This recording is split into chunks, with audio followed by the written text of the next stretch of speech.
In this video, I show you one of the most gigantic sole ulcers I've ever trimmed on this channel. We take a re-look at that very same cow, take a look at an incredible installation I made, and hold up a massive cat. This is the Hoof GP.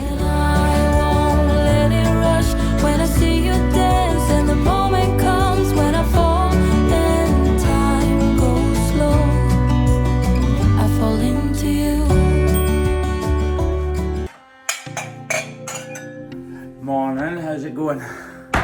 Today is a cold one. It's started to freeze here in southwest Scotland, which isn't good, but at least it's not raining. We are headed to a farm that we go to every 2 weeks to see this cow again. Cow 2803 to 2308, cow 2803. She had a massive ulcer hanging out the bottom of her foot. This is how she was looking 2 weeks ago, and the mornings like this, you're always kind of got your fingers crossed that when you go to that farm again, she's at least made some sort of improvement. My collar's all messed up, isn't it? Anyway, it's time for coffee. Time to get a bit warmed up, which actually will be something which helps us a lot now. So we're gonna go outside with these coffees, get dressed, head to the farm, and pray that this cow has improved. By the way, Mrs. HGP still hasn't done her makeup since last time. Ashley! Hey! Hey! I'm not here. Apparently Ashley's not here right now. If you'd like to leave a message, do so after the beep. Beep! Trying to do this, and Campbell's just come into the room looking like a human snail. Ginger kids. Speaking of kids, you haven't seen these two for a while. Yeah. Yeah. They get confused easily. For those of you who haven't met them before, this is Mia and Steve. Steve is the clever one in the family. Mia's a bit dopey at times. No, it's the other way around. I might as well show you him as well. This is Bear. Bear is a kitten. He's quite big. Sorry, he's 8 months old. He's quite big. It's cold, but it's lovely. It really is. It's about -1 right now, so compared to where some of you guys are, it's probably not cold at all. Look at that for the sky though. Sun's not quite up yet. Yeah, this is what we invested in. I built the boys this year drying room. How good is this? It's awesome. That's Graham, by the way. Yes, I know, a much less handsome Graham, you're right. Graham is helping us with video editing. As you can see, the video's getting better now through there. Yeah, so we built this drying room so that obviously we wash everything really well at every single farm, which means everything is absolutely soaking when we get home. Plus Mrs. HGP moans a lot about all the rubbish, horrible stuff, muck, coming into the house. So this should help with it a lot. I've got my own washing machine and my own dryer. Not quite sure how they work, but they're over there. So yeah, this keeps everything nice and warm. So when we come in here in the morning, it is toasty warm like a little sauna. Right, let's get changed. So when we come in here in the morning, it is toasty warm. It's also got this really neat feature, which is like an auto dress kind of thing, where you basically just clap your hands and shout, auto dress, and you're done, which is a pretty neat feature and saves you an awful lot of time.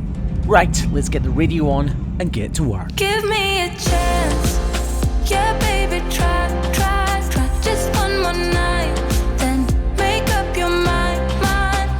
Please don't say that it's goodbye, bye. If you just believe it, I know we can make it.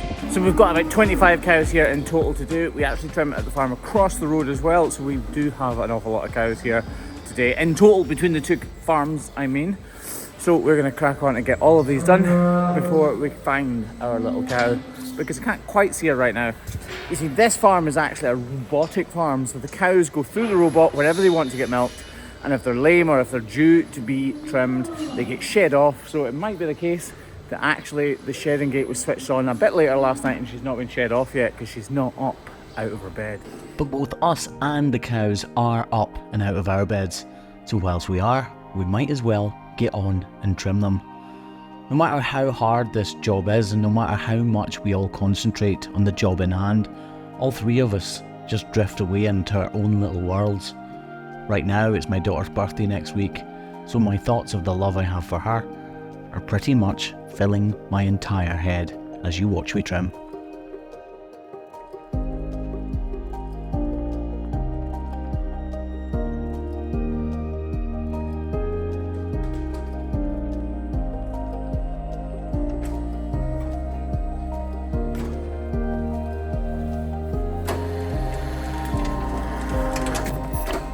Right, so here is a quick recap on how this cow's foot looked just 2 weeks ago.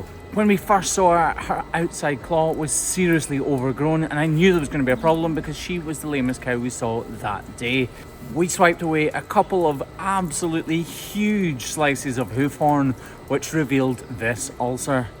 The ulcer was deep inside the core of her foot, hanging down into the hole that my finger was protruding right up into. After a few minutes or two of swiping away with a knife, we soon realised this ulcer was colossal. We applied a block to the inside claw using Hoof Grip Pro, of course, and delicately sliced away the detached and loose hoof horn around the ulcer itself, being as careful as we possibly could not to slice into the ulcer. I was very happy with how this trim went, but if we look here at the end of the trim, you can see just how far down out of the foot the ulcer truly extended. We sprayed the ulcer with iodine and wrapped it with salicylic acid to hopefully kill off the outer layers of tissue and start the retracting process to dehydrate those outer layers of tissue, and this is how she was walking afterwards.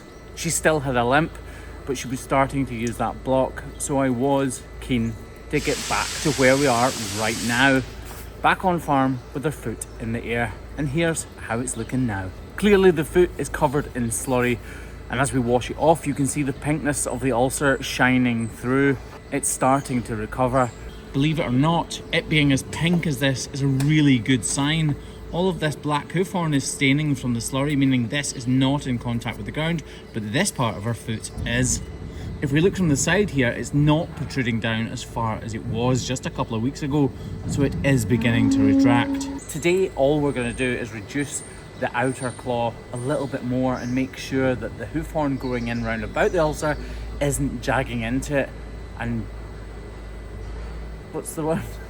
Insulting the corium, basically scratching against it and making it, aggravating it, that's it. Basically, we're going to make sure the hoof horn round about the ulcer isn't aggravating it anymore so that the healing process can continue. But progress is slow. I was hoping the outside layers of the flesh would be starting to blacken and starting to dehydrate so that the hoof horn could repair underneath, but this is a huge problem. It hasn't gotten any worse, it definitely is better. So today we're here to make sure that progress continues.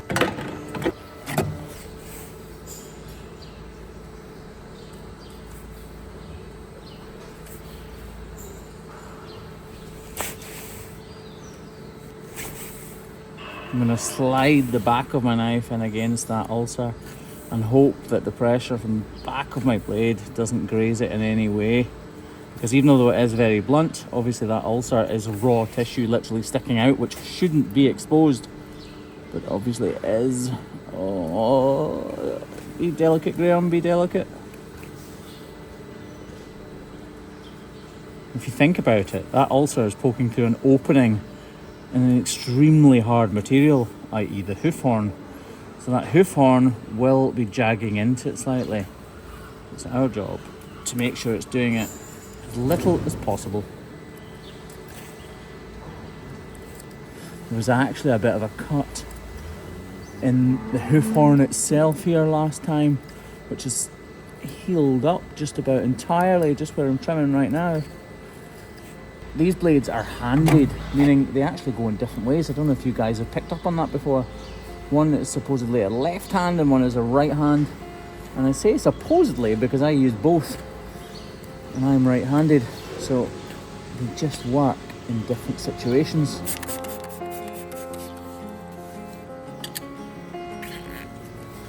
Putting that nozzle in between our feet gives me that little bit better access to the ulcer so that I can be ever so gentle and get that out of the way. That's so good! So I'm excited because I just managed to take that big slither of hoof horn right away from the inside, which would definitely be aggravating that side of the ulcer.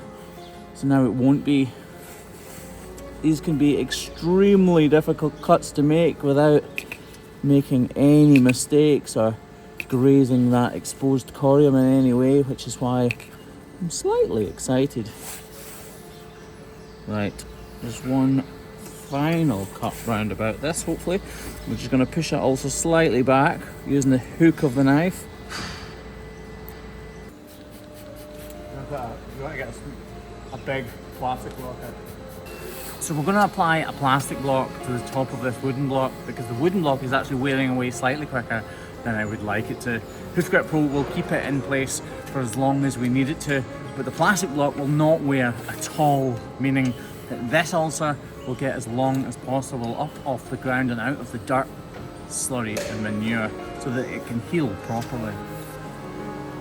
So if we look at this ulcer now and compare it to this ulcer last time it really was sticking down out of the foot, and switching back to this time, it clearly still is. There's no doubt about that either. But it has made an improvement. It's not sticking down as far as it was, and it's definitely not causing the pain it was a couple of weeks ago. This iodine should help to continue that shrinking process. And guess what? We're gonna see it again in 2 weeks' time to see how it's doing then. For now though, this is how she was walking last time, sore and still limping. And this is how she's walking today.